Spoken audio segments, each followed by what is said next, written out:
महानगरपालिकेच्या ज्या निवडणुका आहेत त्या जवळपास 8, 8.5, 9 वर्षांनी होत आहेत. याच्या आधी ज्यांची सत्ता होती ते सत्तेमध्येच होते आणि ते सत्ताधारी भाजप पक्ष होता. भाजपवाल्यांनी काहीच केलं नाही. मग 5 वर्ष संपल्यानंतर यांचे सरकार होतं, यांनी काहीच केलं नाही. अमरावतीमध्ये काय केलेलं आहे? काहीही केलेलं नाही. आदरणीय देवेंद्र फडणवीस साहेब या ठिकाणी आले. त्यांनी म्हटलं की आम्ही हे करू, आम्ही ते करू. मग बावनकुळे साहेब आले. त्यांनी पण सांगितलं की आम्ही काय काय गोष्टी करू. पण बावनकुळे साहेब येऊन फक्त धिंगाणा करतायत.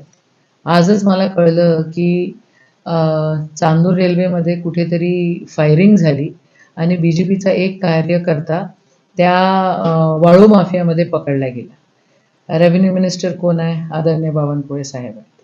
आणि बावनकुळे साहेबांचे जर भाषण आपण बघितले तर ते सेम टू सेम भाषण अमरावतीमध्ये तेच देतील, चंद्रपुरात तेच देतील, तेच भाषण ते पुण्यामध्ये देतील, अजून कुठे जातील तेवढंच बोलतील, त्याच्या पलीकडे काही नाही.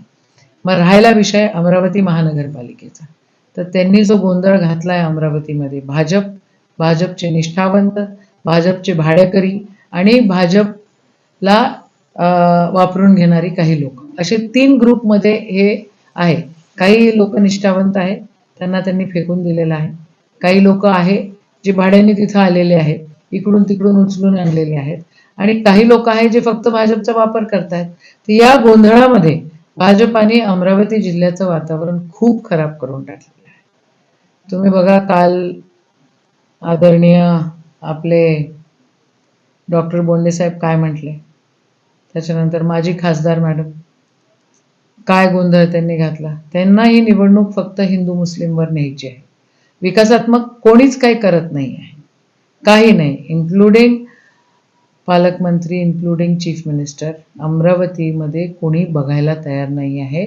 आजची गरज अशी आहे की अमरावतीवाल्यांनी या सत्ताधाऱ्यांना झटका देण्याची गरज आहे. यांची अक्कल ठिकाणावर आणण्याची गरज आहे आणि मग कुठे या ठिकाणी विकास होईल. नाहीतर हे फक्त वापरतील आणि बस, दुसरं काहीच नाही.